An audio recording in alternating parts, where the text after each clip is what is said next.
as I said, I'm an advocate for our community, and we really deserve some great representation for Sandoval County and for District 57. As a first grade teacher, I see every day that the decisions that are made in Santa Fe, how those affect the families in our district. And so because I see that, I really want to work hard, as I said, to strengthen education and make sure that teachers and students have all of the resources they need to be successful. I also want to make sure that we invest in infrastructure in our community, which includes broadband. Broadband access, as we have seen so clearly since March, has been a really big issue for our community. And so I really want to make sure that's something that we work on.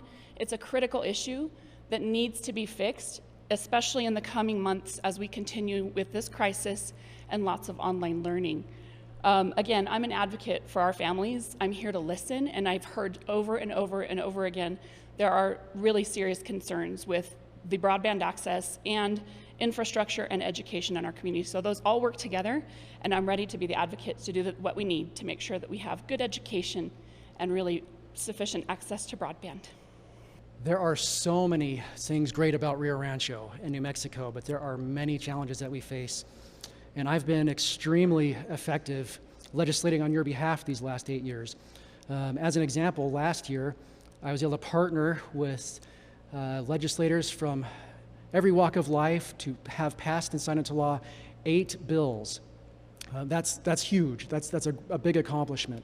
And I do that by working hand in hand with folks on the other side of the aisle. Every single one of my bills is co-sponsored by someone from the other side of the aisle, and we work together on these initiatives. And for my primary focus this next session, I'm continually concerned about the lack of funding that our Rio Rancho Public Schools gets in relation to other schools. And what folks may not understand is our funding formula is set up in a way that there is a base level of funding, but then there are add-ons. And depending on where you're at, students, per pupil student funding is very different. Rio Rancho schools gets far less per pupil funding than Albuquerque Public Schools or Bernalillo Public Schools. We're usually down at the bottom, even though we're at the top when it comes to performance. And so I've been advocating for this for many years, and I think the time is finally ripe with the Martinez-Yazzie lawsuit and that settlement working through, that we can finally get Rio Rancho the funds it needs. But other areas that I'm really passionate about, we need real tax reform in the state so that we can bring good jobs here, so that our kids, if they choose, they can stay here and have a good job. Another thing that I'm extremely passionate about, the lottery scholarship. I have been fighting 6 years against the Lottery Authority, who tries to raid that fund, put less money into that fund, and other legislators who would like to give more money to some students and less to others. And again, I partner with my friends on the other side of the aisle to do just that. So much more to talk about. So given the impact that COVID has had on New Mexico, we have to make sure that New Mexicans are healthy, both physically and economically. And as I said in my opening, I come with a good government approach, and that's the lens that I'll bring to all of the issues that are facing our state. One major priority is going to be economic stabilization and development, with a specific focus on building in accountability so that we know that New Mexicans' tax dollars are being well spent.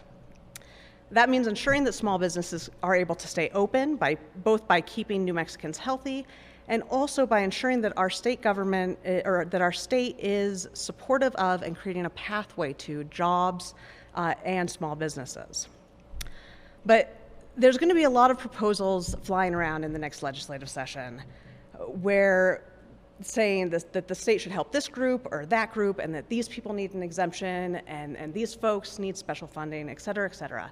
My priority is going to be to make sure that our state is being fair and that we're building accountability into our economic recovery, so that we know that when someone gets an exemption or gets some special funding or does anything else to meet the unique needs that we're seeing during this crisis, we know that it's actually being used for the purpose that it's intended. So life after 2020 is going to be different. We're going to have long-term economic consequences to this year. I think there's going to be major shifts as we come out of COVID, as people move to find jobs. We need to be prepared for that, or we will be left behind. Rio Rancho is in a perfect position for that. Its work over the last several years on infrastructure and attracting business makes it very solid, in a solid position for that moving economy. People we have in New Mexico are struggling. They're using their life savings. Their income is based on the whims of DC politics with their unemployment. They're struggling. We need to be able to get our families back to work as quickly as we can. We need to also balance those needs of those working families with the needs the businesses have to expand and hire more people. We cannot double down on the old policies that we've had in New Mexico.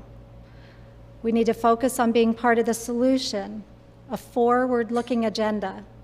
My priority is to continue the work that I've been doing. I've passed bills on infrastructure and roads, correcting flooding issues in Rio Rancho and in Albuquerque, expanding broadband, helping military spouses get their professional licensures quickly so they can get up and get to work. That work in the legislature has earned me an A rating with the Business Coalition and 3 awards from the Chamber of Commerce, Albuquerque Chamber of Commerce. It also gave me the Senate Milagro Award that's only awarded to 2 senators each session, and it's rarely awarded to a rookie, so I'm very proud of that one. The recovery is going to encompass 3 areas, really. First, we need to support... Ms. Gould, you're out of time. One of the 3 most important things for me is economy, education, and mental health. And I'll start with the economy. For me, the diversity that we have here in our economy, we need to really advocate for the businesses that right now have suffered. So suffered here right now through 2020. As you said, it's a really crazy year that I think none of us will forget would be in history.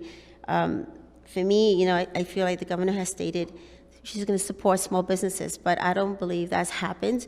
And the reason I give that example, I have, my son who has his own business, and he closed in March. And when he was able to reopen again, he asked for a loan and he was denied. So I'm saying, if he was denied, how many other businesses are being affected? So for me, I feel that we need to plan and support the small businesses that are backbone to the Mexico economy. And as well as for education. Education is very important to me. I feel that we rank 50 in education, and we shouldn't be ranking so high in something that's so important for the future. I would give you a quick example. I have a son with, Asperger's, and we had to take him out of district to get the needs that we need. And it shouldn't have to be that way. It's funny we're here in a charter school because that's what I had to do, take my son to a charter school. And I think that we should really be on top of where the funds are going, dividing them with the needs directly for the students. And that's for mental health. I think honestly, it's common sense, bail reform and more mental health and rehabilitation. We need more resources and we need more assistance in mental health in general, but I'm a big advocate, just like my nonprofit, we need assistance on that. I think many of you have heard, in the last 6 months, the devastating effect that we've had in our tribal communities. Basic needs, running water, basic infrastructure needs that, I think in the cities we take for granted. These are the kinds of things that challenge us in our district. Certainly, providing economic opportunities is important. But if you don't have, in today's society, broadband in our communities, what are we supposed to do? I mean, the future of our economics is going to be broadband.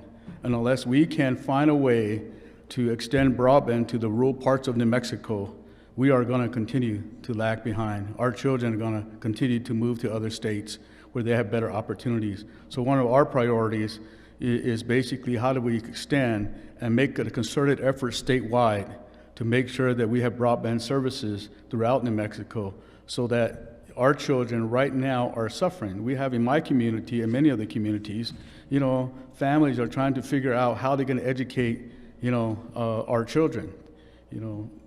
Some have very little internet access and some have none. We have hotspots, are very sporadic and so forth. So in that kind of environment, education we're already behind, but with this pandemic, it's been exacerbated even more.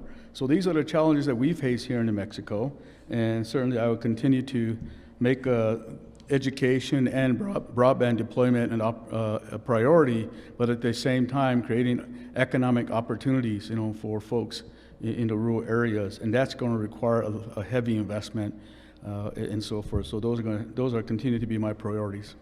My number one priority in the area I'm most passionate and can lend the most experience is education. I believe education, in addition to economic recovery, is New Mexico's greatest priority. It has been and will continue to be if we don't prioritize it right now with some large-scale initiatives. Education is not a task that has time. It is my grandchild's kindergarten year right now. It is my neighbor's son's junior year right now. There are implementations and positively affect our students today, and I am ready and willing to lead the charge. First, to improve education, we need to aggressively attract 1,000 highly qualified educators to New Mexico. I plan to collaborate with the PED, the Department of Tourism, the Governor's Office, and legislators to make teaching in New Mexico a lucrative career. When we attract and train and retain high-quality educators in our classroom, we are in turn investing in our children, our communities, and our economy. I plan to join legislative committees, study, and communicate across the aisle with legislators about the work that needs to be done and link improvements to education, infrastructure, the environment, and our economy. Right here in District 44, single-family developers, real estate, and investors need local legislators to promote our quality schools, our public safety, our short commutes to Albuquerque and Santa Fe, and do what we can to promote our local economy. I spoke earlier in regards to some of the issues here in District 44. District 44, as I said, is unique. In Corrales, we still have some infrastructure that we need to take care of. In the town of Bernalillo, we've got 550. And 550 is one of those projects that I started out with, and I don't know how much longer I'm going to be in the legislature, but I hope to be able to finish. As I mentioned earlier, we have P3 legislation. When we talk about infrastructure, one has to know that New Mexico does not have the funding to make our infrastructure's dreams come true. Our infrastructure throughout the state is in disrepair. We have got to find a way to pass P3 legislation so that we can come together with private companies to improve our state and especially District 44. School security. We are recognized for the security of our education facilities simply because I've worked with them ever since I've gotten into the legislature. So there are numerous areas here in District 44 that I will champion. We have to keep in mind that District 44 is a region that borders a lot of Indian land. And we have to reach across the aisle and work with our Native American communities as well as their representatives in the House and in the Senate. I want folks to just take a step back and just imagine, you know, which New Mexico would you rather be in?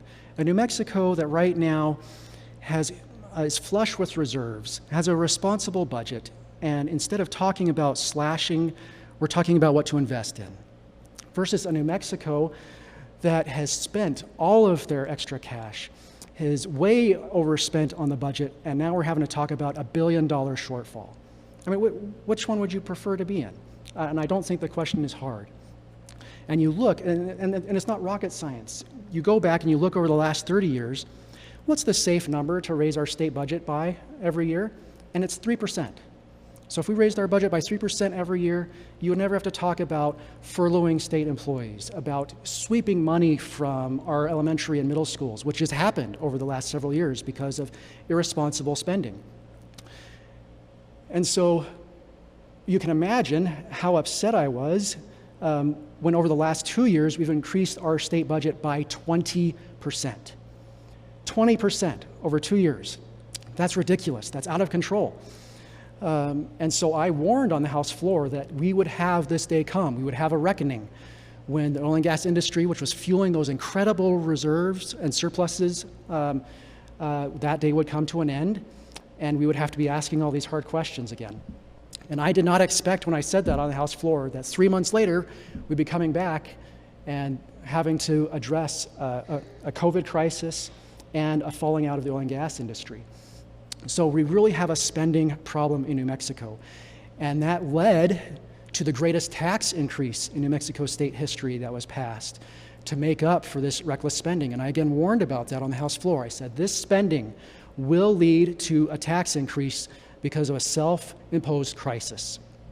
So I have not signed a no new tax pledge because I believe as an academic who has spent thousands of hours studying our tax code, that what we need to do is a complete rebalancing. I don't believe that we should be paying more in taxes, but I believe that some taxes should be raised and some should be lowered.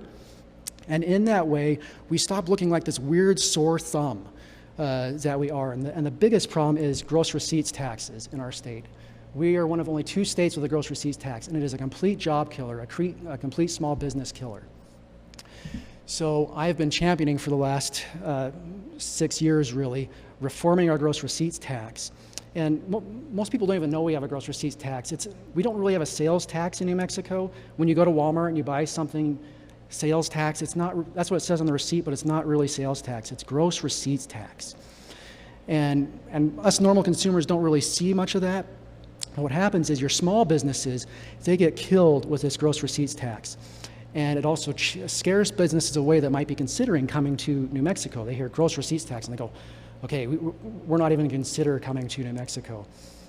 So reforming that gross receipts tax, removing all these corporate loopholes that are in there. There's more than 100 exemptions, deductions, and credits, corporate welfare. And I've been, as a Republican, the loudest critic of these and trying to remove them and then use that revenue that comes in to lower the tax rate for everybody so all New Mexico families and small businesses can benefit. And I've had lots of partners all the way across the aisle, but do we have the courage to do it? And that's the problem. We were so close a couple of years ago. The bill passed the House unanimously. Every Republican, every Democrat voted for it. But it got to the Senate and the lobbyists descended. And sadly it was killed because the lobbyists were going to lose their particular loophole. Okay. So the actual deficit isn't really clear yet because of COVID and the things that we're going through right now. And so when I look at that deficit, I think about not where we can change things that are happening already with taxes. I think about our economy as a whole. And I think about how we must diversify our economy. We rely very heavily on an industry that has wild swings. And if we diversify our economy by safely legalizing cannabis, that money can stay here in New Mexico instead of going across the border to Colorado to the tune of $100 million. We can also move into more alternative energies and develop those energies that we can sell to neighboring states, again, increasing our revenue. Oil and gas is a great partner, and I want to continue that partnership for our state, but I do think that we need to continue that partnership along with these other things. The legislature may consider cutting the budget, but I really want to make this very clear. I don't want it to happen on the backs of working New Mexican families. That is not okay, and we need to make sure that we're supporting families in every way we can so that they can have the successful future that they are looking for. I definitely oppose raising taxes on families in the state of New Mexico.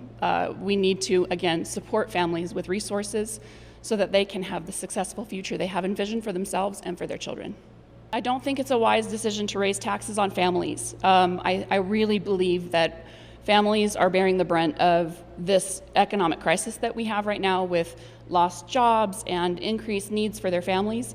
And so I really disagree with raising taxes on families. So we need to rethink the structure of our government and its role it plays in our communities. We need to really evaluate our agencies and look for ways for them to streamline while still providing quality services to our communities. In 2017, the legislature wisely put together a fund to manage the boom and bust cycles of our oil and gas industry. We're fortunate that we still have a lot of that funding left from our recent boom. Those reserves need to be stretched out over the next few years. There's a projected uptick right now in our revenue because of oil and gas and the reopening of businesses, but that projection also is saying that it's going to take years to recover. We need to balance investing on our infrastructure, make sure we still have that room in our budget to be prepared for our post-COVID economic recovery. But we also need to make sure that we're serving our most vulnerable with our government as well. As far as the tax, I have signed the no tax pledge for the 2021 session. Everyone is making adjustments to deal with the COVID issue, and our government needs to as well. We can't put more taxes on our already struggling families and businesses. I don't believe that raising taxes at a time when people already can't pay their bills is sound fiscal policy. But when it comes down to it, we're going to have to deal with our budget deficit the same way that a lot of New Mexico families are dealing with budget deficits in their own homes, which is by tightening our belts, making cuts, and prioritizing our spending. And there's no question that there are some concrete steps that we can take, like reforming our tax code that I know we're going to talk about in the next question, pressing pause on non-essential projects, and using our tax dollars more efficiently. But as bad as things are right now, and probably will be for at least the next fiscal year, this is an excellent opportunity to look at what we do as government, why we do it, and find out if we're being effective, so that when we're making cuts to balance our budget, we're doing it in a way that makes sense. We have a real opportunity here to be strategic, so that any cuts that are made are tied to necessity and effectiveness. And that's something that's going to serve New Mexico well, not only during this budget crisis, but going forward. I know in midsummer, things look pretty bleak, but the latest financial forecast, I'm hoping, that the revenues are up. So hopefully, we will continue to see an uptick in our revenues in the state. But certainly, I think we need to also look at, tightening our belts. I mean, I think certain agencies, we need to look at. We want to continue investment in education, as I mentioned. I think that's something that is important for all of us. For me, education was a vehicle that allowed me to do the things that I'm doing today. And I think many of our young people aspire to do that as well. So I think, we're going to have a large budget deficit, but at the same time, I think there's some things that we could be doing, as a legislature to make sure that we make sure that, we have the resources. Well, our state has increased its budget by 20% in the last 2 years. But if we see in the last 2 years how many households budgets have increased, I will advocate for new taxes. The left-wing controlled legislature, voted for the largest tax increase in New Mexico history of 2019. And yet, here we are again, $2 billion surplus that has been spent. I believe that just like in a family, you need to budget. You need to learn how to be able to put the money in where the needs are, and that's what should be done. I think so ridiculously we need to be not spending out of control. That's where we're at right now, and it shouldn't have to be this way because we need to be able to put things back in order. And that would be my biggest advocacy to do. New Mexico is going to have to return to a flat budget. I've been down this road before.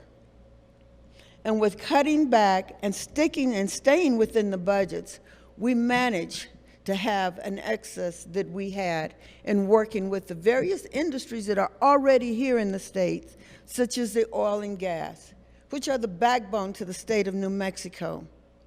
But even more so, we have the small business community that is also the backbone of our state.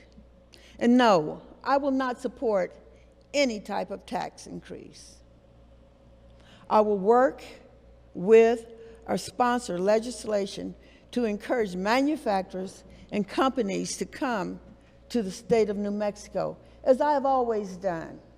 My record speaks for itself. I've carried legislation to ask investors to invest in New Mexico, to work with our tax committees so that our tax system, which still needs a lot of work, will be friendlier to businesses and hopefully bring them to New Mexico. I've heard over the last couple of days that our deficit might be anywhere from $900 million to $1.5 billion. Our state budget will absolutely have a shortfall next year. If elected, I will have to review where we can become more efficient in spending by not sacrificing funding for children's education, public safety, and improving our overall infrastructure. We can work to grow our economy by investing in environmental improvements. I will work with government leaders. At a smaller scale, I did this when I took over the NMAA as executive director. I inherited a large budget deficit, and when I left, there was over $100 million in reserves. I am confident with collaboration we can still instill small changes that have greater outcomes. The question of raising taxes is a double-edged sword to me. When George W. Bush stated, "Read my lips, no more taxes," it was seen as a wonderful statement in our country. But when he signed legislation to increase taxes, I saw it as fair, while others used it against the Republican Party. I cannot answer that question as to yes or no because I researched that our country faced a $1 trillion deficit before the pandemic, and we have a greater deficit now after the pandemic. Economists state we will not see an economic recovery for several years in New Mexico. I will be transparent, though. I will communicate with voters and citizens of District 44. You can email me at gary@garytripp.com or go to my website, garytripp.com. We will be communicating, and I will let you know, and I will show transparency of what we are working on in Santa Fe. So I am open to tax reform, again, as long as it's not on the backs of working New Mexicans. I think that's a really critical issue. And this question actually underscores even more highly the need to find alternative revenue sources, and that would allow us to reform taxes responsibly. I've actually supported in the past working families tax credit. I also think that during this economic downturn, I really can't support tax breaks for big corporations and other places, because then where will the money come from? How will we help hardworking New Mexican families? Those are the questions that come up to me when we think about tax reform. I do agree with my opponent when he says that we need to eliminate corporate tax loopholes. Absolutely, we do. We need to focus on small businesses. They make up a big chunk of New Mexico's economy, and I really want to see us support small businesses. We need to invest in them and support them and make sure that they have all the resources they need to succeed as well. So I think the best example I can give to help people understand why we need tax reform and what the problem is there was a study that was done by Ernst & Young in 2007, and it took 10 kind of virtual businesses and plopped them into each state and ran their tax code against those businesses, and they rated them, how they turned out. And would you like to guess where New Mexico fell in the ranking? No, not 50th. We were 51st. Because the study included the District of Columbia. Now, our Legislative Finance Committee and our tax experts here looked at the results and said, no, this isn't right. They did the math wrong. And so the state actually paid Ernst & Young to redo the study with our help. And they found that instead of being twice as bad as our nearest neighbors, we were now kind of middle of the pack. And so to me, that screams two things. The first is, our tax code is so bad, even the experts at Ernst & Young couldn't get it right the first time. The second is, unless you can qualify for one of these tax exemptions, deductions, credits, how on earth can you compete? So we need complete broad-based tax reform. The sore thumb in our tax code is the gross receipts tax. Our property tax is generally about average with other states. And where my guiding principles are is, in a state of New Mexico's size, you really don't want to be an outlier on either end of the tax code. You don't want to be super low, and you don't want to be super high. You want to be in the middle of the pack. And so if we could bring our gross receipts tax down, our income tax is starting to inch up, we need to bring that back down. Our property tax is an outlier on the low end. If we could comprehensively wrap all these things around in a way that does not increase taxes on New Mexico families, and I've done the math, actually they would benefit from this, that could be a godsend for New Mexico and be a spur for economic development and jobs. So absolutely, we need tax reform. Our tax code is from the 1960s. Over the years, there's been carve-outs to make it work, described as Swiss cheese. Our tax code hinders attracting and keeping business. The pyramiding is a problem. There has been intensive work done by the legislature. Representative Harper led this charge when I first got into the legislature. It was very good work. It did not get through. However, we did agree to fund a comprehensive study on that tax code reform. That study and that bill need to be revisited. It has been put under the carpets. It needs to be revisited, and the legislature needs to come together and enact the policies from that study and work on that existing bill to make it work for New Mexico and for all of our businesses and citizens. The reform should include our most vulnerable, like removing state tax from our Social Security. I sponsored that bill last session, and I will continue to sponsor that until it passes. It also must include broadening our base to make the burden of taxes fairer. The community as a whole will have to work together to make this happen. There will be sacrifices and just burdens on getting this tax code through. It is going to take political will to make this happen. And I suspect that Senator Gould and I actually agree on a lot of the issues around taxes. You know, I've owned a small business. I understand what it's like to have to make payroll. I understand the pressures that are on the boss if you don't have sufficient revenue coming in to pay the folks who are showing up every day to work and need to be paid. So yes, I agree, we need comprehensive tax reform. Realistically, there's not much the legislature can do about property taxes without changing our Constitution. And our income tax structure is such that the most profound way to change it without losing the ability to fund critical services would be to raise rates, and this is not the time to do that. I too am not in favor of how we tax Social Security benefits. It's double taxation, and it unfairly targets those who are living on fixed incomes. But getting rid of that tax is going to cost the state at least $90 million, and we need to have a way to fill that hole before we dig it. So that leaves gross receipt taxes. Like Senator Gould said, it's often described as Swiss cheese because it is so full of exemptions. And what we know is that when you give one group an exemption, the rest of us pay more. So we need to simplify our GRT code. We need to get rid of all of the sweetheart exemptions that have made it in there, and in doing so, broaden the base so that we can reduce the rate overall for everyone. And really, the ultimate goal would be to transition away from GRT to a sales tax, where we tax the good only, rather than pyramiding taxes all along the supply chain like we do now with GRT. Because let's be honest, those taxes all end up getting rolled into the final price, and New Mexico consumers are the ones who end up getting stuck with the bill. That's something that I think a lot of us are consistently looking at. How do we develop a comprehensive tax reform? And as I said, this is a very complicated matter, and it's not an easy task. We've created exemptions to create certain industries, and as they mature, at what point do those things sunset? We have created deductions, in ways that perhaps needs to be revisited.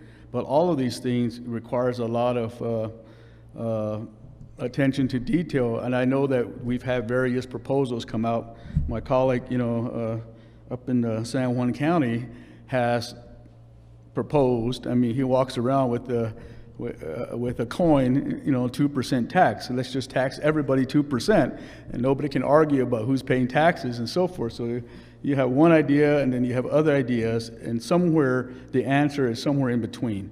But it's certainly, I think we're all for, at least a fair, equitable a process so that our businesses can thrive, we can create new businesses, also bring, investment from other states. But it's going to require a lot of work in both houses, and certainly the support of the governor to make this happen. The question of raising taxes, as I said in my earlier statement, there's almost always these unintended consequences or unanticipated things that happen. And so when you're dealing with this complicated matter, somebody's taxes are going to be raised and somebody's going to be lowered. And we will hear from the lobbyists pretty quickly who those individuals are, or companies, and so forth. So we're always trying, to go through the process to make sure that we can find something that's fair and equitable. I think it's really important to address and reform the state regarding the taxes. I believe that the majority of our economy is based on small businesses, and if we keep building taxes where we keep putting these regulations that stops them from being able to grow the businesses, we're not welcoming other businesses to come here because that's showing the burden. So I think it is important for us not to raise the taxes, and that the regulations other ways be able to stay the same to be able to help more people succeed in what they started. If not, we're not going to have our growth in this state with businesses, because that's what we're mainly about, is small businesses. My answer is yes, we absolutely need a tax reform. We can accomplish this through bipartisan action to close the loopholes on simple tax credits to deductions for our businesses. I am looking forward to working in a bipartisan way with some of our local legislators in Sandoval County who have demonstrated quality ideas in tax reform. We need to eliminate the tax on Social Security. As we know, that really is a double tax on income for retirees. In my estimations, it will generate more spending by our retirees and attract retirees to New Mexico. It will also help and will assist our retirees in poverty. We can also focus on tax credits and incentives to attract more businesses to our state and reform our taxes so they can see New Mexico as a great option to invest in. Do I believe that we need comprehensive tax reform? I sure do. And we've been working on that for many, many years. But the one thing that we learned when New Mexico in 2003 removed the food tax, we went into a free fall because the thing that we had not thought about was the long-term impact. So what happened? The cost on everything else skyrocketed. And it kind of left the taxpayers in New Mexico in a quandary, because I, as a state legislator, had to work to figure out a way as to how we were going to keep our citizens and my constituents here in District 44 solvent.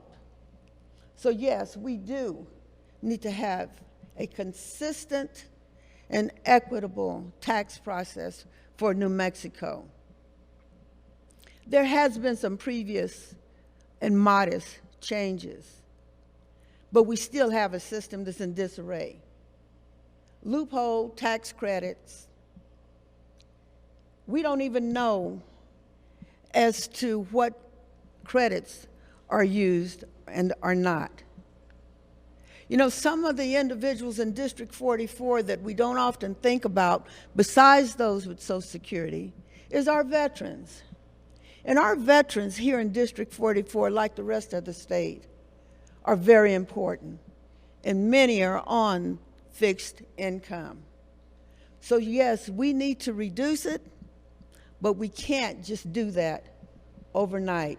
And we need to work as a team statewide in order to make that happen.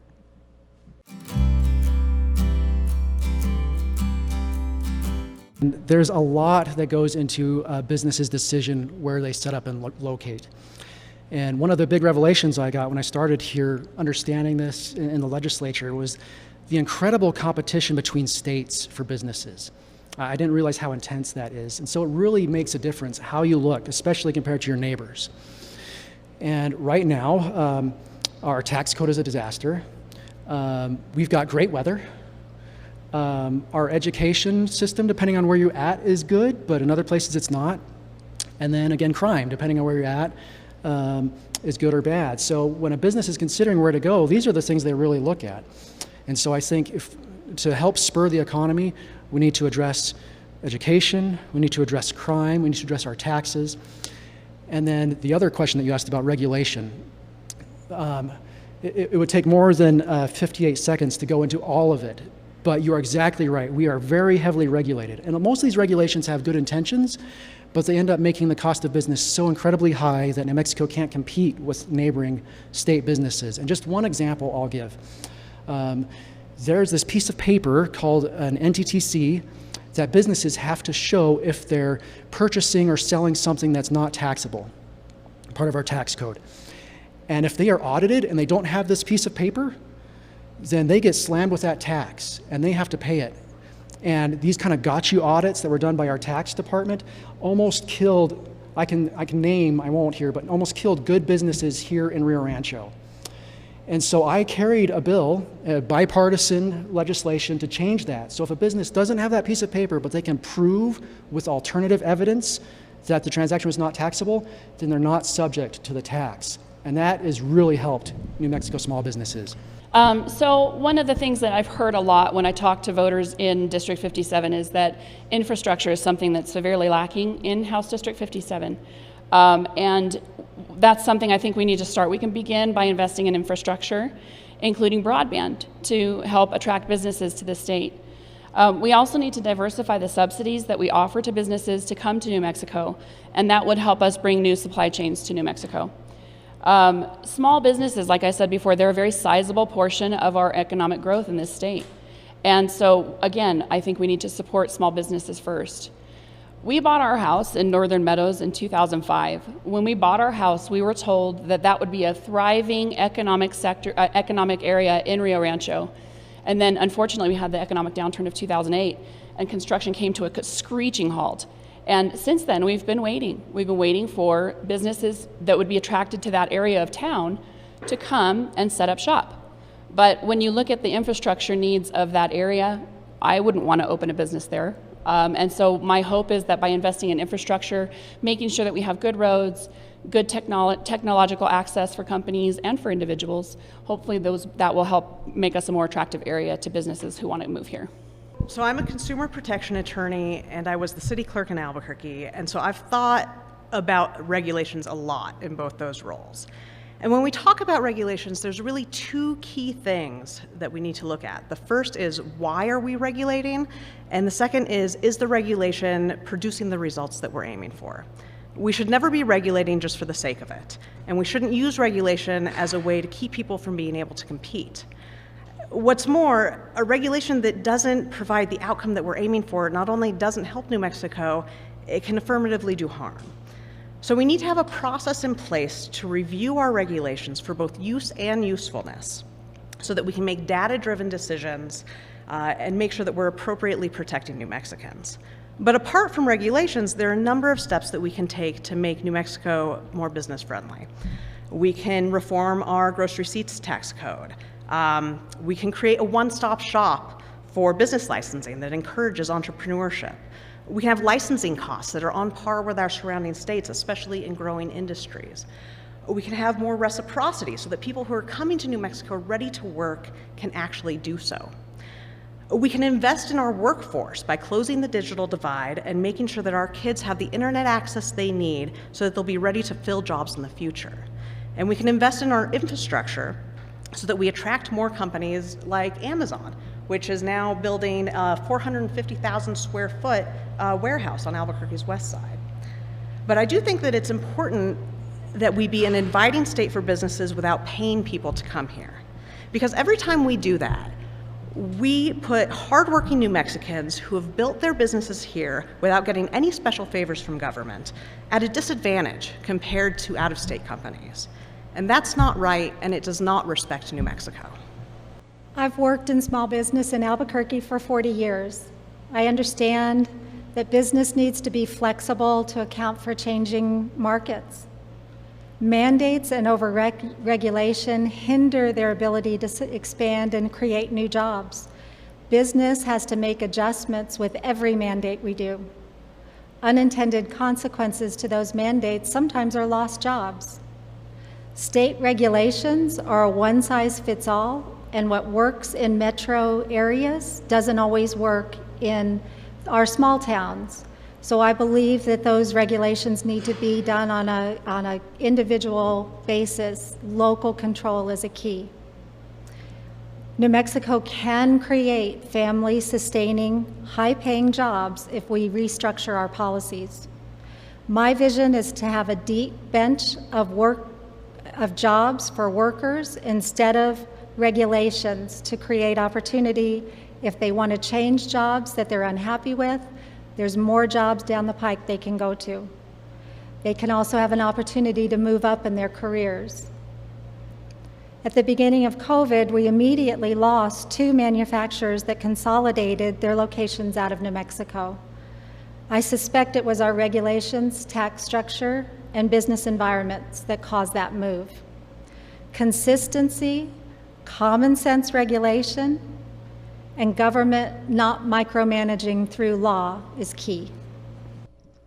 I think with decreasing regulations, let me try to put that the best way. I think right now our economy, as we're speaking about the regulations, we are not attracting other states to come and build businesses because we're not being a friendly, state. As far as for us raising the taxes, we have Social Security, for example. How can we bring people to want to retire here? This state is known for people retiring here, being able to make this home. As I said, we ourselves made this a retirement, but to put more taxes on, being able to control how much money gets back in our pockets after the hard work.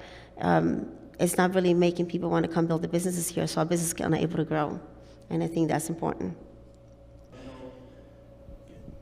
There's a lot that we can do. I remember back in 2017, we passed a bipartisan bill in the Senate.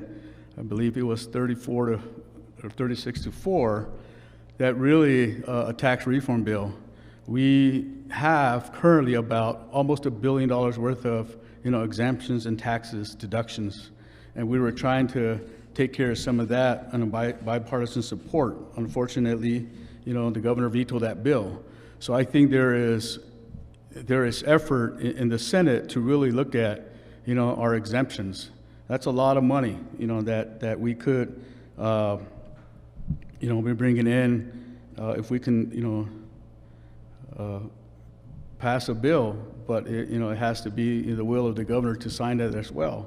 But our tax system that has been overlaid over the years is very complicated. It's not an easy thing to fix. I know my colleague here from Rio Rancho, Representative Harper, refers to our tax as a block of Swiss cheese. It's got so many holes in it, and every time we try to do something, it's like a polycentric, figure somebody's going to pull. And anytime we do anything with our tax structure, somebody's taxes are probably going to go raise and somebody's going to go down. So it's not an easy fix, certainly complicated, but I think we're making progress, at least in the Senate chamber, to see how we can, in a bipartisan way, come up with a tax structure that's hopefully more fair and equitable to our businesses. Here in New Mexico, whether we like it or not, and I'll go back to it, is we're going to have to make some significant changes in our tax structure. We've attempted a number of times to pass right-to-work law. If you look at all of the surrounding states, what do those states have in common? It's right to work. That is, except for Colorado. Colorado has as a unionized state as well as right to work. So that tells me that the legislature can work hand in hand to make some changes. Each of the aforementioned states has P3s.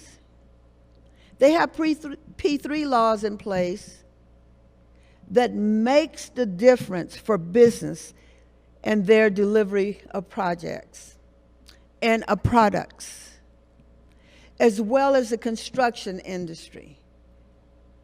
So we can get those particular laws pushed through, but we're going to have New Mexico's going to have the will to do so. Our economic growth and development can be phenomenal statewide, but we're going to have to work as a team with the majority, and the majority work with us in order to make this happen here in the state of New Mexico over this next 60-day session. But as I've stated, and I'll state it again and again, we have to be cognizant of the impact that it's going to have on our senior citizens, our veterans, and our parents with small children, and in general, our entire communities. Because as I said, in District 44, each community is uniquely different. New Mexico is seen by some corporations as overregulated, then I would like to work with small businesses and organizations like the Rio Rancho Chamber to review what is overregulated and address the issues legislatively. We must work with our government leaders in our area to utilize development programs like the Local Economic Development Act and other tax initiatives that can make us attractive as any other state. If elected, let's sit down and collaborate with the business community and our local city leaders as well as our county leaders to understand what incentives are overregulated or hampering them the most.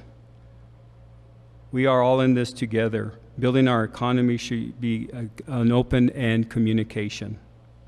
Again, District 44 should highlight the exemplary status of our schools, our short commutes, our healthcare luxuries, and all the other countless blessings we have here to attract businesses. We need to always build off our positives, and we will continue to see economic growth in District 44. The attractiveness of District 44 will be highlighted at garytripp.com, and I hope businesses will email me at gary@garytripp.com to share the quality of what is going on with their businesses and the needs they have today. I purchased my yard signs that you'll see on corners at Rio Rancho at Don Mickey Designs, a local union print shop here in Albuquerque. I'm really proud to support local businesses like Don Mickey Designs, especially small businesses that are ready to grow and support the community. One immediate idea I have to help bring more contracts and keep them in state and in District 57 is making the capital outlay process very transparent. It's something I'm very passionate about. I want to make sure that we keep money that is allocated for capital outlay in district. I don't want to see money go to other counties, other states, anywhere else, but right here in House District 57. I want to make sure that we're supporting small businesses here and awarding contracts to contractors who live in our state and even in House District 57 to make sure that we're supporting families right here in New Mexico. I also really want to support making sure that any projects that we do are awarded to folks who are using that money responsibly. And again, transparency is key. If we stay transparent, make the entire process easily accessible by people who live in the state of New Mexico, and that way we can make sure that folks are doing what they're supposed to do and that money is used the way it's supposed to be used. So I'd like to just first say that I completely agree with my opponent regarding capital outlay. In fact, for the last 7 years, we have a public forum, and I'd like to invite everyone listening to our public forum that we have. It's usually around Christmas time or but after New Year's Eve. We invite the news, we invite all those who are requesting capital outlay, we invite the public to come and hear what the options are. We discuss, we debate, and then also after we've made those assignments of capital outlay, we make them public, and you can go and look, you can see everything that I've invested in. I completely agree that there should be transparency there, and I love investing in Rio Rancho infrastructure. My campaign signs, great question. So the majority of my donors are hardworking families. I call my friends, family, neighbors, and they sacrifice to contribute to my campaign. Sadly, it's expensive to run a campaign. And so when I see that sacrifice come in, I'm very careful with those dollars. And when I first ran, I did a survey of different sign shops throughout the state. And sadly, the best price I found was a group in Texas. And so I've been working with that group, and they give me a good deal. My bulk mail, though, did a survey, and the best rate I got was from a group here in Albuquerque. And so I work with them for my bulk mail, and that's where most of the money goes. A mailer usually costs between $3,000 to $4,000 to send out. Super expensive. But I think that's a good example of maybe a different way to look at that question, right? We can try to put our thumb on the scale so that more New Mexico businesses get contracts, but really shouldn't we be talking about enabling and helping our small businesses so that they can compete? Our gross receipts tax, the business pyramiding makes it so they can't compete, the tax pyramiding there. So if we can do things that make them more competitive, they'll be winning contracts all over the place. I'm proud to say that my signs were both made and purchased locally in Albuquerque. And we need to be careful whenever we talk about giving preferences to in-state businesses. We can do that, but if the state gets too heavy-handed in it, we risk running afoul of the Interstate Commerce Clause of the US Constitution. So the question is, how do we incentivize New Mexico companies to win state contracts? One way that has been upheld is to give a scoring preference for local businesses that's done at a level that doesn't unfairly prejudice out-of-state companies. Another way would be to work in a public-private partnership to make sure that our New Mexico businesses have everything they need to put together a competitive proposal. But another issue is that right now our procurement code allows for what's called, it's referred to as piggyback contracts. So if a company already has a contract with a governmental entity, then another governmental entity can piggyback onto that contract without it going out to bid. And while this certainly creates an efficiency, it also creates an anti-competitive environment. So for example, my business might be the right size to compete for a contract here in Sandoval County, but we weren't the right size for that same kind of contract in Bernalillo County, so we didn't get it. With no bid piggybacking, my business is automatically going to be frozen out in Sandoval County, even though it might be the best option for Sandoval, just because it wasn't the right fit in Bernalillo. And so in order to make sure that piggybacking doesn't interfere with competitiveness in New Mexico, we may want to look at a model similar to what the state does now with sole source contracts, where it gives 30 days of notice so that folks have a chance to object if appropriate. That way, in a situation like my Sandoval-Bernalillo hypothetical, New Mexico companies that might be a great fit for Sandoval have the opportunity to put in for that contract, and there's a legitimate opportunity to be competitive. Thank you. Well, I think the answer to this is really very simple. First of all, my signs were purchased in Bernalillo County, which is 80% of the district. But it makes sense to use our government tax dollars back into our local economies. So there needs to be a simple way that we can make that happen to make sure that our local economy is supported by our own tax dollars. The issue we get into is those competitive pricing issues. So when you can we need to be responsible to our taxpayer dollars. When you can get something out of state for half the price, you get it in state, that's a problem. So that is really the issue of trying to match and balance getting the right competitive prices in state and keeping our tax dollars local. And just on a personal note, I've always purchased in my district and my personal and business needs. The whole time I've lived on the west side, once I moved over from the east side 20 years ago, I make sure that I purchase on the west side to support our local businesses. So I think that we can make that a much simpler process and make it happen. I worked with my budget. As I said before, budget is really important. I think we all look at it that way, it'd be good. So I actually purchased within the state and out of the state to be able to support not only within the state but locally. I think that's really important. I think that's one thing our mayor always stands and says, support your local businesses, and that's exactly what I did. I went both ways to be able to help both ways. I have purchased my signs here in New Mexico. We've really looked at, I'm also vice chair of corporations and transportation, so in our committee, ideas have come up about maybe setting aside a certain percentage of our procurement, to in-state companies. And I think that's a good thing. We need to not only attract, other companies from out of state, but I think we also need to be able to be in a position to support our small business, and they are the backbone of our economy. And if we can make sure that a certain percentage of our procurement goes to companies that are born, here and started here, then more power to all of us, because those funds then, have a multiplier effect, throughout the community and so forth. So I am totally for having those, maybe a certain percentage of our procurement go to in-state businesses. My campaign has purchased campaign signs in Bernalillo County and Sandoval County. I am proud to use local businesses like Don Mickey Incorporated in Albuquerque and Deluxe Designs consistently throughout my campaign, Deluxe Designs being here in Rio Rancho.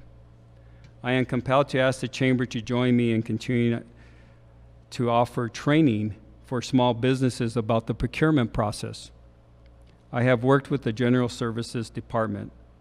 As a state legislature, I would work with the General Service Department to request changes and encourage procurement entities in our state to establish rules to help small businesses. It is my understanding that the General Services is currently reviewing and modifying the state procurement process and moving towards an effort to hopefully award more bids to businesses in New Mexico. I will be a servant leader to small businesses and ensure they receive the information they need to stay updated with the procurement process and hopefully grow their business. Again, we are working with economic growth, and I ask the Chamber and/or NAIOP to offer many workshops in the procurement process so our local businesses can grow. Probably this election season, I have enjoyed providing business to the small businesses here in Sandoval County. My door knockers, my campaign staff, and I, we've eaten lunch, I think just about at every restaurant here in Sandoval County, and we've had a blast. I purchased my campaign signs from Print Masters and Print Express. And to date, I've probably spent close to $11,000 in our small community, our small business community. And yeah, it's important for us to provide training. And many folks think that training is just about money. One of the things that you find out when you do training, and I've traveled around the country with the Small Business Administration doing training for small businesses, is we've got to open the door so that they better understand banking processes, that they have to have policies and procedures in place, and that here in New Mexico, that there's a special bonding process that we have to go through. There's no reason that these gigantic infrastructure jobs should go to companies out of state. The reason that they do is because of the bonding levels that they have that we don't have, or the companies don't have here in New Mexico. So we've got to go beyond just saying it's about your dollars invested. We've got to get to the meat and potatoes of training, business training for our small business community so that they can compete anywhere.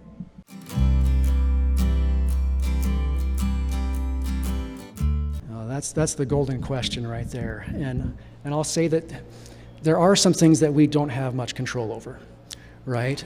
So I went to school at Puesta del Sol, Lincoln Middle School, and Cibola High School. And I'll tell you, being a nerd was not cool. There are some cultural things where it's not looked upon favorably to succeed. Also family. I was just talking to my neighbor who's a teacher in Bernalillo Public Schools, and he said that half of his students don't sign in to his class, and so they're all failing. So they don't have the parental support. We know that families make a huge difference in a kid's education. So there are some things that we can perhaps try to help the culture move in those directions in the legislature. And I think those would make big differences. But the other side of the coin is the money. And when you look at the funding level per student that New Mexico does, we're about middle of the pack with the other states. And a lot of them perform better than we do, and some perform worse, but we're about middle of the pack. So to me, that says there are things that we could do differently with that money that would give us a better outcome, because we're at the bottom of the outcomes, but middle of the pack on spending. And so just one example, when you look at how the funding formula is set up, it starts with like a base amount per student. And then if that student has special needs, more is added. If their English is a second language, that's added. Free and reduced lunch, you have additives put on that. And that makes sense. These students need extra help, right? I'm totally for that. But then where's the incentive to a school district to succeed and excel, right? And so we actually talked about, and I carried a pilot project that would allow schools who showed at-risk students moving the needle, improvement with those at-risk students, that they would receive extra funds. And I bet you that would totally work in this state. Well, as I mentioned, I'm a first grade teacher, and so I see what this looks like in the classroom every day. And my students need more than just reading, writing, and math. They actually need food. They need materials. They need a lot of things that have a deep effect on whether or not a student can succeed. It's not just about what happens in the classroom. It's about what happens at home. And when a student comes in and has concerns and worries that outstrip their ability to concentrate in class, that has significant impact on how they perform in school. And so knowing that we can do something about that makes me feel really excited, actually, because we can. We can succeed by investing in early childhood education and making sure that kids get a great start in their educational journey. We can make sure that our families have adequate resources for their entire family, making sure that every student has enough food to eat and has enough materials to make sure that they can succeed in the classroom. We also need to make sure that we're investing in our teachers to make sure that we keep them here in New Mexico. We've lost a lot of really good teachers to neighboring states. I want to invest in our teachers so that we can keep them here. New Mexico really wasn't at the bottom until the whole testing phenomenon brought on by Hannah Scandera and Susana Martinez. Testing like that is akin to COVID testing, and saying that COVID testing is going to cure the disease. And so we want to make sure that we focus on students and families and supporting everything that they need so that students can succeed regardless of what's happening out there in the world.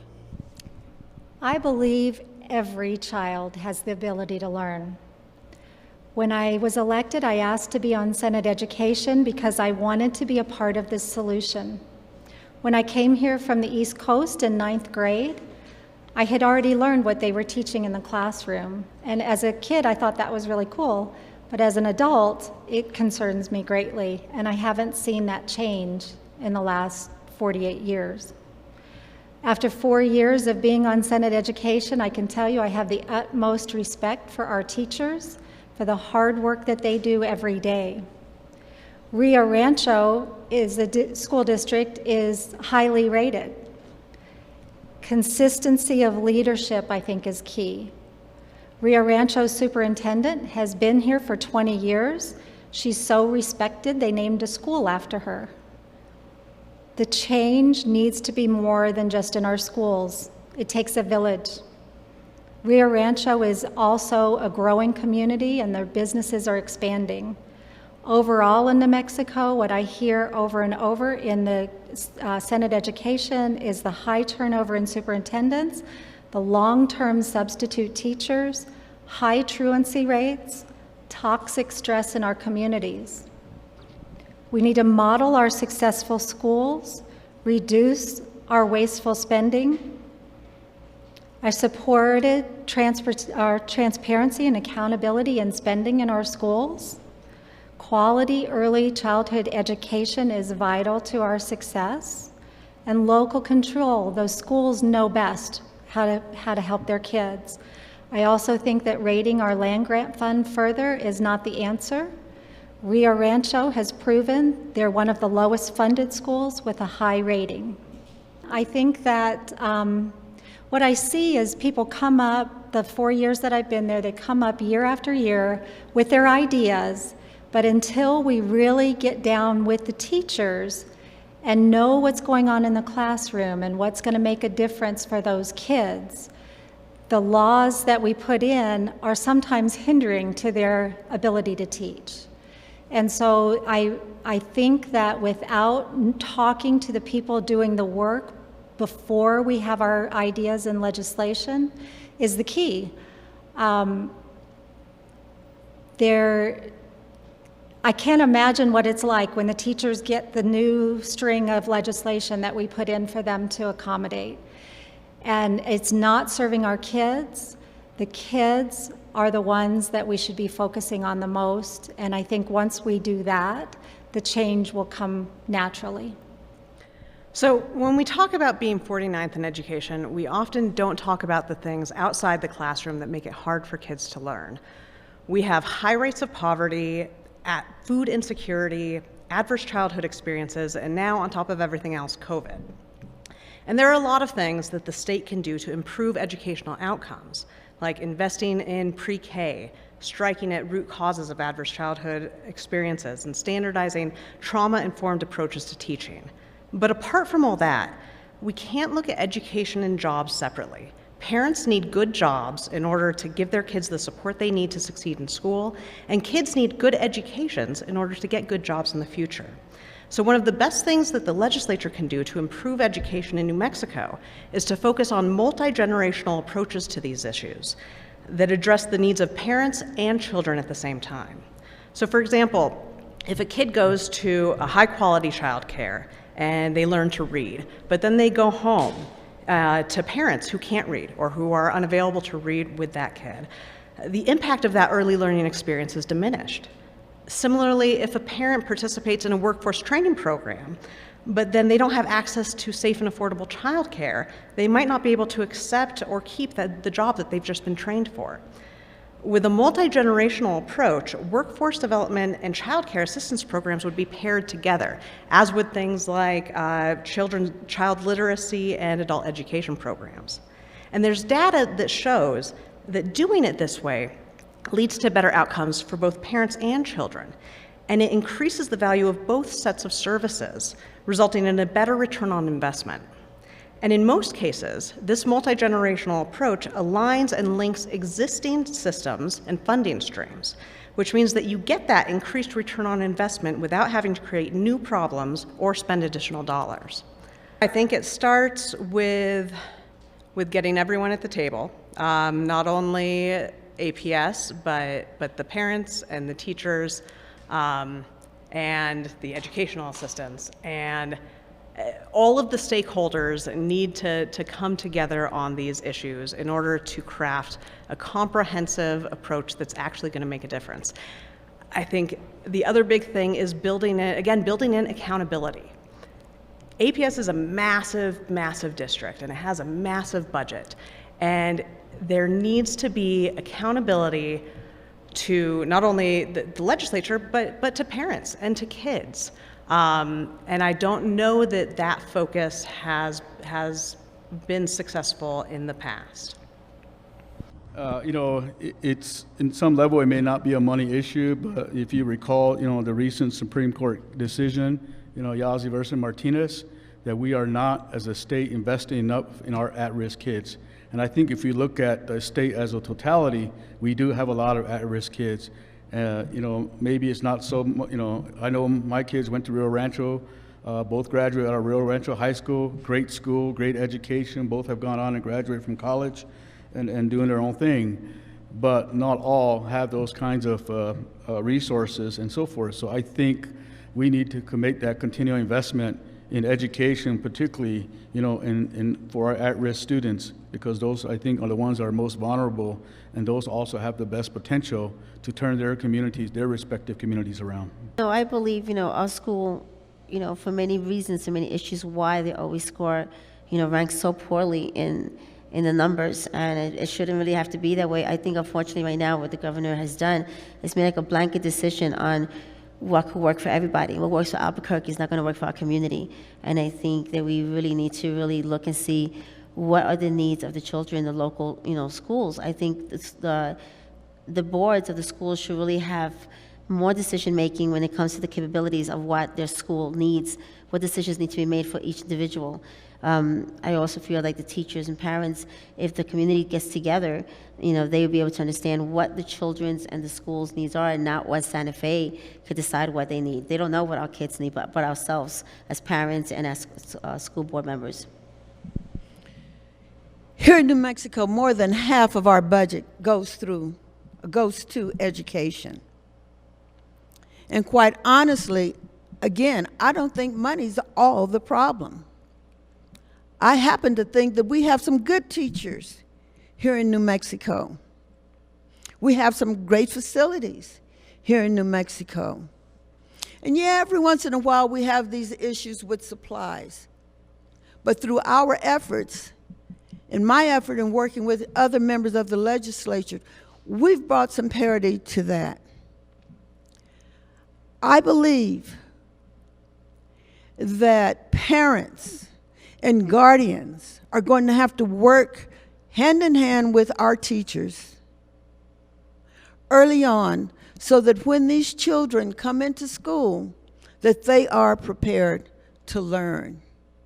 We've done a lot with early education, but even with that, you still need to have that parental environment and involvement so that these youngsters coming in will know how to learn, that they will know how to behave in the classroom. Also, that they will respect the teachers in the classroom. No teacher should have to spend 40, 50, 60% of their time with classroom discipline issues. And many teachers have said, if we could get more parents involved, I think we could do better here in our district. Now, we all know that Rio Rancho is the 10th rated school district in the country, and we're proud of that. Rio Rancho has done more with less. They would be a perfect example for the rest of the state to follow. New Mexico continues to rank at the bottom in comparison to those other states. The statistics are true, but that's analyzing it in a whole.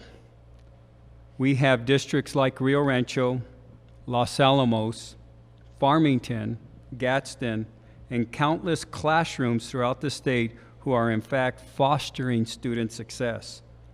What we need to do is build off those best practices that we have here in New Mexico, evident in their test scores, and look to implement those practices in other schools around our state. There is no apply for all in education, but an area we can address is recruiting more highly qualified teachers to our state. Right now, our districts are in a teacher shortage and have to staff classrooms in every district in the state of New Mexico with long-term substitutes. Our students deserve more highly qualified teachers. They deserve the best in America. Our funding is high in comparison, but then transparency of where that funding is landing is low. I am calling on the PED, educational leaders, and school boards to be more detailed and transparent with school budgets in their communities. I am also calling upon the PED, educational leaders, tourism, our governor, as well as legislators to close the gap on the shortage of teachers we have in New Mexico through their recruitment efforts across the whole nation. Representative Padral Colbert is right. We have currently started providing pre-K and early childhood education to all New Mexico, and we will close the gap in that area. We are doing some good things. We need to continue to foster the best practices that are going on in New Mexico. Great question. We all drive through Rancho roads, and it's funny when I'm on the phone. My wife can tell when I've gotten to Rio Rancho because you hear this thud every few seconds as you cross another crack in the road. And I know that our mayor and city council have been working hard to address those issues. At the state level, there's not too much we do with the state roads, or I'm sorry, the city roads. The state roads that we take care of are are mainly your highways. The counties also have responsibility for their roads. But really the distribution of funds there is the big problem. Most of our money for roads comes from gasoline tax and from car registrations. And a lot of that money, I think a larger proportion than should, goes to state roads. And we need to reallocate those so that more goes to counties and more goes to cities. That's one thing that we can really do to help. Another thing, just being intellectually honest and consistent, is our gasoline tax is about 5-6 cents lower than that of our neighbors. And I think that if we raised that tax by 5 or 6 cents and made sure it went to roads, that would be something I could support. And then when it comes to Paseo del Volcan, I've been a champion of that ever since I heard about it. Huge, right? One of the ways that you can raise revenue is by raising taxes. But another way to raise revenue is to increase the size of your economic pie. And Paseo del Volcan can do that for Rio Rancho, being another thoroughfare into this city, going right by Northern Meadows. They might actually get some good businesses over in that area. Would just be huge, because right now we're limited to really 550 and 528. It's hard for a big business to come in here. And that road will intersect with Double Eagle Airport. And there's examples of this in Arizona where they put a loop road in place and the economy just skyrocketed around it. So I really think that's a way to move forward. So investments in projects like this bring immediate long-term jobs to our community, so it's exciting to think about that. And like my opponent, I actually believe that this project would actually make Rio Rancho an economic hub in the state. So it's something I support. I would love to see Paseo del Volcan expanded. But when we do that, I want to make sure that, again, transparency is key. I want to make sure that when we hire contractors to do this project, that we're hiring folks in-state and that we're making the project very transparent so that the folks who have the biggest investment in that project, the people who live in New Mexico, have a say in how it goes. We really need to make sure that we're listening to our community stakeholders, community leaders, families, and all of our community members. They are the stakeholders. And far too often I have heard that Santa Fe leaves those voices out and they don't listen. And I really want to make sure that we are heard. I want to make sure that you are heard, so that when these kind of projects come up, your voice is included in that decision. And I think that we can make that change now. So I absolutely would support an infrastructure bill. We actually had a bill in the last session just dedicated to roads, and then when COVID hit, we had to veto it. That broke my heart because I was really excited about the roads that we could put in. It has been a priority in my capital outlay funding. A bill like this will probably take a few years in this economic environment to fund, but I think we need to start the infrastructure and start the plan, even though we may not have the money this year to fully fund. Paseo del Volcan is also very close to my heart. I was very excited to hear about it 4 years ago, and I've been prioritizing funding for that. Not just that, but I found that Rio Rancho had flooding issues that needed to be corrected before we could actually put in our roads. So I've been working with SCAFTA to correct those flooding issues, which they tell me are done, and we can start working on our roads. The goal is to bring jobs to the west side. 80% of our workforce is still crossing the bridge to work to the east side. So that has been a top priority of mine. I think it's the best use of our capital outlay is to build the infrastructure that builds our future. We talked earlier about manufacturing jobs, I think. I know I was thinking about them, coming to New Mexico. I think that, that we need to be ready for this. We need to be ready for the shift in our economy that's going to happen after the COVID economic recovery, and infrastructure is key to bringing those jobs. And so much like with the taxes question, I think this is actually an issue where Senator Gould and I agree. Growing our infrastructure is a critical piece of attracting businesses and bringing more jobs, especially here in Rio Rancho and on Albuquerque's west side. I also support the expansion of Paseo del Volcan, in large part because of the new Amazon distribution center, which is going to provide about 1,000 jobs. There's also a balancing act here, because especially given the constraints currently on our state budget, we need to make sure that we're not pouring so much investment into the shiny new thing that we ignore our existing roadways that people are relying on day in and day out. So I would want to make sure that we are making it a point to keep a focus on Paseo del Norte and UNSER. And we also need to be realistic. Because of our budget crisis, come January, the legislature is going to need to prioritize meeting the immediate needs of New Mexicans and New Mexico small businesses, which are the engines of our economy. So this might be something that does take a little while to get done. My concern with not fully funding projects is that what we see is that when projects are not fully funded, that money just sits there and then eventually reverts. And those are funds that could be used productively in other areas in the meantime. So once we are able to fully fund, and even just fully fund a segment of each project, I support the state doing so. But we need to be careful about not doing full funding in a responsible way. No, I certainly support. I mean, I think the investment of our infrastructure across the state, it's going to be a huge investment, but it also can, spur economic development. So many of our companies that need the work and so forth, and we can employ a lot of people. I remember several years back, maybe about over a decade ago, I have a nephew of mine that was getting his civil engineering degree at New Mexico State, and during the summer he was working with professors going through all the whole state and assessing our bridges. Every time he would come home at night, I get more scared of a bridge that I needed to cross the following day, because he would show me, how, the aging of our bridges and what that means and the condition that we're at. And so I truly understand that we need to do a better job in our infrastructure, our roads, even our railways. We were talking about that in the Gallup region. We have a railroad spur out there that could create a lot of jobs and so forth. So I'm certainly would support more infrastructure development.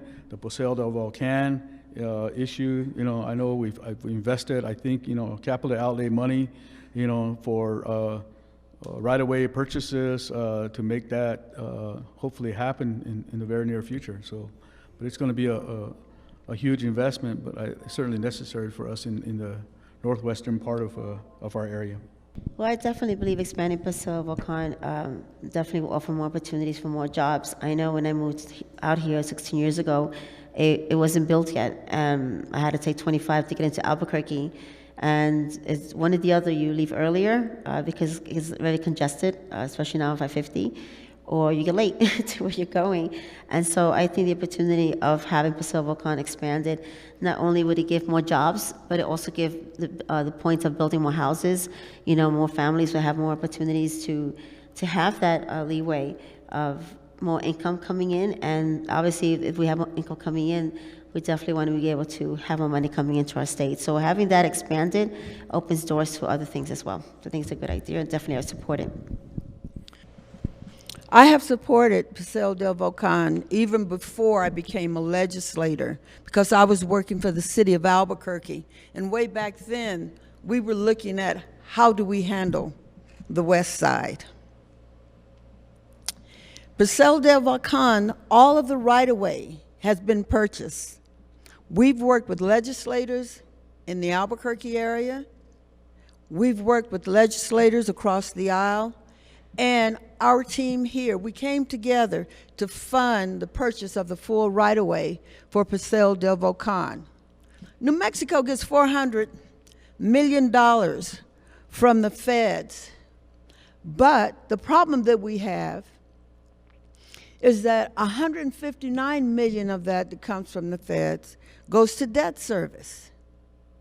And so that leaves us right at around $300 million that we can invest in our bridges, our roads, as well as in the interstate.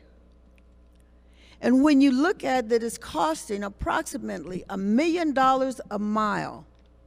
When you look at a state like ours, $300 million didn't go very far in road maintenance, in new roads. And we're going to have to look at a piece of legislation, and we've done that. It's just getting it out of the Senate to earmark, and I know that's a dirty word sometimes, but we're going to have to earmark some other funds so that we can bring our highways and our bridges up to par. And I'll go back to something I said earlier, and that's P3s, public-private partnerships.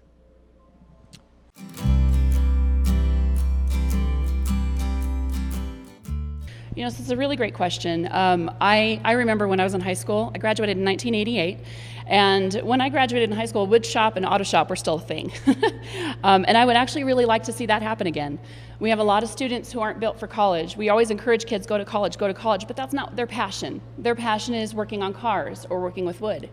I live with someone like that. My husband, Kevin, is not built for college.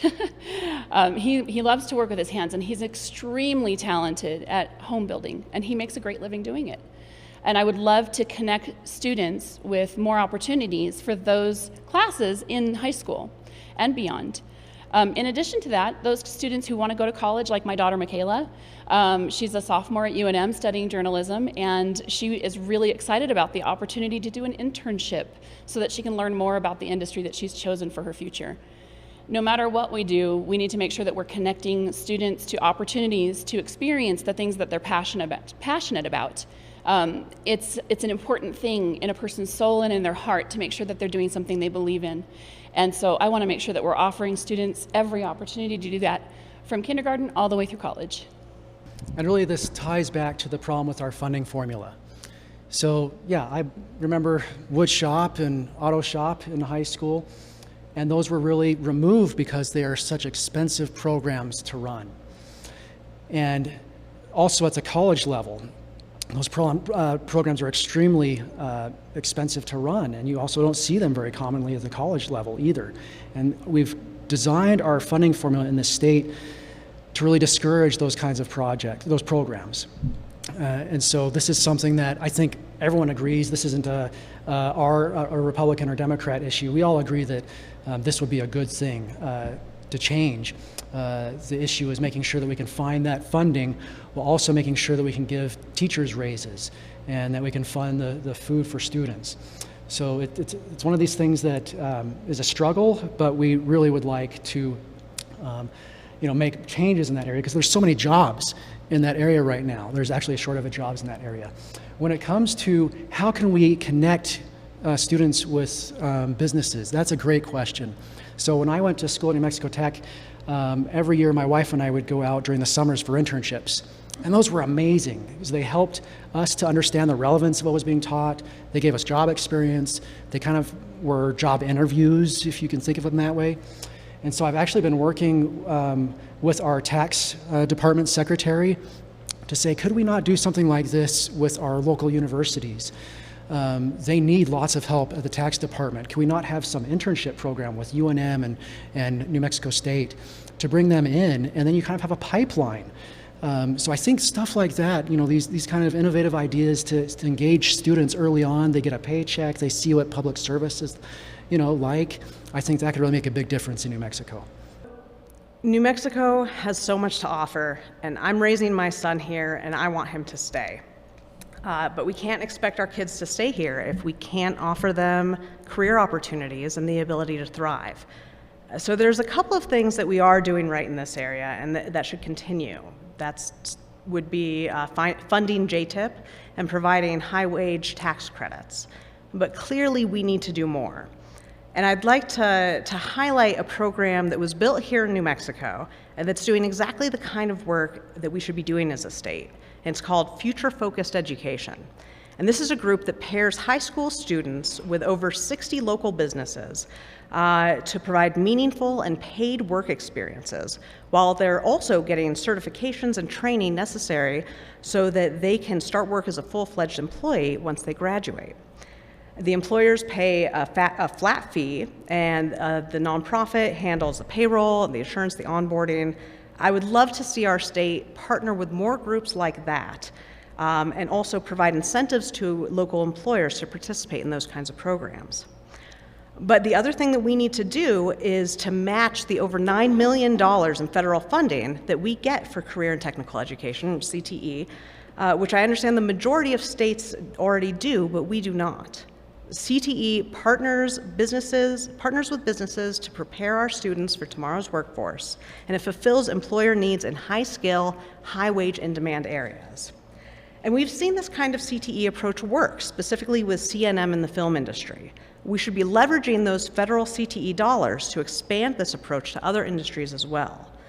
But overall, these approaches work best when government is working as a partner with New Mexico businesses, which is why I'll advocate to always have all of you at the table when we're addressing these issues so that we stay ahead of the curve instead of playing catch up. This one's very close to my heart. My daughter and son-in-law are born and raised in New Mexico, educated at NMSU, and left to get the jobs they were seeking in Arizona. They're the classic brain drain, and one thing I want to mention about that is it's not just that generation that we're losing my peer generation because we want to be close to our grandkids.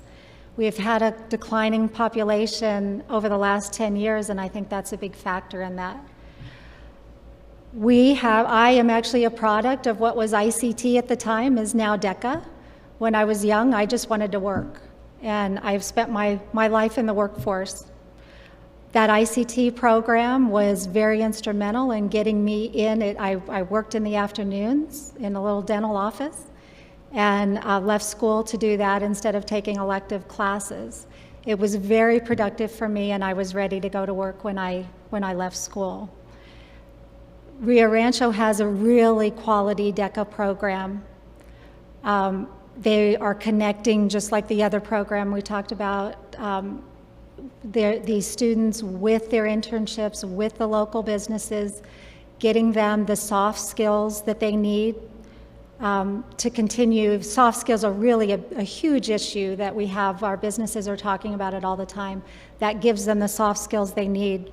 Supporting the CTE programs, there has been a lot of work in the legislature. We talk about it in Senate Ed all the time, where we've been ensuring funding, getting CTE credits for graduation, starting early college and high school. The healthcare fields are most likely to be the highest competitive employment field in the future. Trades that aren't replaced by automation, 21st century jobs like coding. Young people can be ready for work if they choose not to go to college. Okay, so I believe, the small businesses that we have, to jump the opportunity, they jump the opportunities to be able to give the young adults, to give the opportunities to be able to do internship, to be able to have the opportunity to blossom into what they're capable of doing. If we were to give more technical opportunities in schools before kids post-graduate, there'd be something for them to actually fall back on. As I found out, as I've gotten older, not everybody's made for college. I was raised that everybody goes to college, but I realized there's so much more out there that kids go to technical schools. And so I think the opportunity of being able to offer them programs that prepares them. So when they leave school, they have some kind of vocational training to take, whether they go to college or not. It's important to know that also that after college, many kids are leaving the state, and it's because we don't have much to offer them.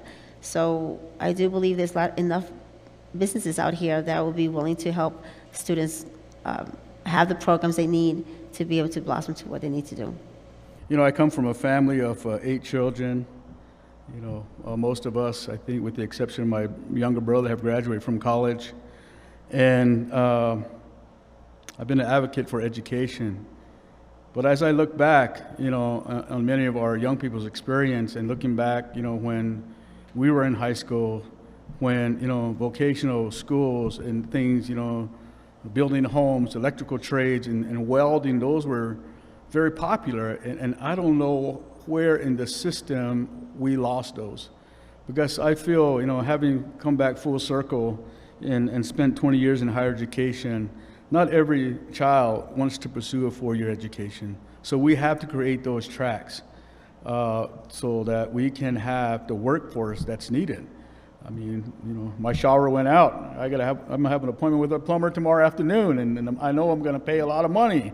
I mean, and somehow, you know, those positions, you know, carpentry, welding, you know, I look at my life, I have a small farm up in Jemez, and, you know, I went through higher ed, but I don't want to take another, you know, high-level class anymore. I want to take welding and small engines because, you know, when my equipment breaks, I'm on my own, and those are the kinds of things. And then when I visit rural schools out in my district, they really want those things, because out in rural areas, you have to be very multitask. You have to be able to do the kinds of things that we can't just run down to the store and pick up a tool, or call the welder, or call, you know, some, you know, business to come out. You have to be a lot of things, and I think I'm very supportive of those kinds of education. So sorry you ran out of time on that. First, let me say there is no one answer why students, our greatest resource, have left the state and have not returned. But I can generalize a conclusion: lack of a diversified economy, our educational status, the lack of healthcare accessibility in rural New Mexico, just to name a few things. To keep our students after graduation, our economy can diversify through a boom in renewable energy industry, real estate attracting tech and healthcare businesses to New Mexico, especially District 44, and the continual improvements to education. I believe we need career technical education improvements in HVAC, automotive mechanics, welding, electrical, plumbing, and construction. Since I was an educator in Rio Rancho Public Schools, I do know we have career pathways. We have career pathways in automotive, DECA, film, Educators Rising, CAD, robotics, FFA, theater tech, computer science, culinary arts, Project Lead the Way, biomedical, engineering, criminal justice, just to name a few things. But they are still in an introductory phase at many of our high schools across the state. These programs need to be at least in grades 6 through 12, not just high school. Education has a long ways to go in partnerships with local communities and universities, companies, and legislators to make this a full-blown pathway in every school district. To have a full-blown quality program in each career, we need millions and millions of dollars. We need partnerships. We need to go across the aisle, and we need to engage for the future of our state in economic growth and give our children the best quality education they deserve. Here in New Mexico, at one time we had all the different pathway programs in every school. And we've gone down the path that every child needs to go to college. Well, not every child needs to go to college.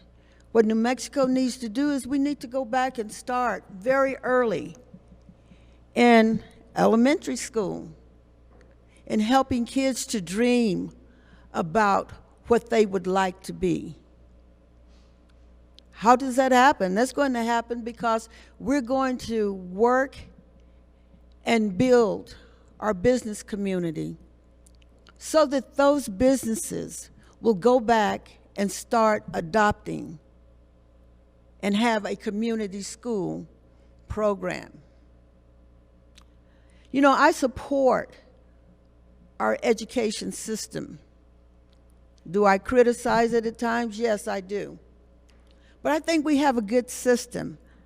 I just think that we've got to bring communities and schools back together so that these youngsters will know what's out there. I think a lot of kids leave the state of New Mexico also for adventure, only to find that they'll go through those different jobs, and like many of us, they'll come back to New Mexico because the best place to live and quality of life is here in New Mexico. But we've got to give them the opportunity to go after those adventures. When they leave New Mexico, they are skilled. We've taught them. We've trained them. We just need to do a better job and start doing it at an earlier age for our young people.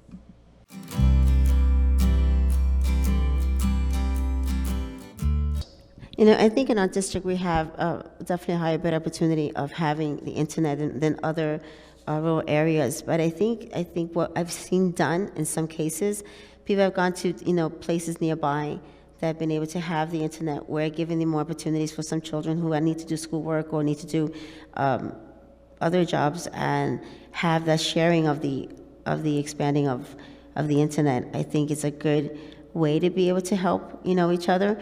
But definitely, I think that having the schools have a wider opportunity to help other people have the internet access, those who can't. It'd be a good way to help out. Not just the legislature, but I know with the tribes, we're also pursuing our own to make sure that we bring broadband. A couple years ago, the what we call the Middle Rio Grande, Santa Ana, San Felipe, San Domingo, and Cochiti got E-rate money through the federal government, so now they're able to have high-speed internet to the schools and libraries in the communities. The following year, we got another grant on the E-rate grant, so we connected Santa Ana, Azia, and Jemez with our community libraries in the school. So now our plan is to deploy that wireless throughout the communities, and that's kind of where the stage that we're at. So I know in the very near future, we're not waiting for the legislature or anybody. We're pursuing our own opportunities to make sure that we have these. But beyond San Ysidro, as you go north towards 550, that's going to be a challenge because our fiber, you know, is pretty much terminates there and then heads up Highway 4 to Jemez. And so beyond that, I know there's a lot of work with Sacred Wind and other companies that are trying to deploy broadband in a broader area. So I'm hoping that in the very near future that we, you know, will have broadband in the entire Sandoval County. Well, that would be great, but we don't stop there. We want to make sure that, as I said earlier in my statement, that we have broadband deployment throughout all of New Mexico for all of our children.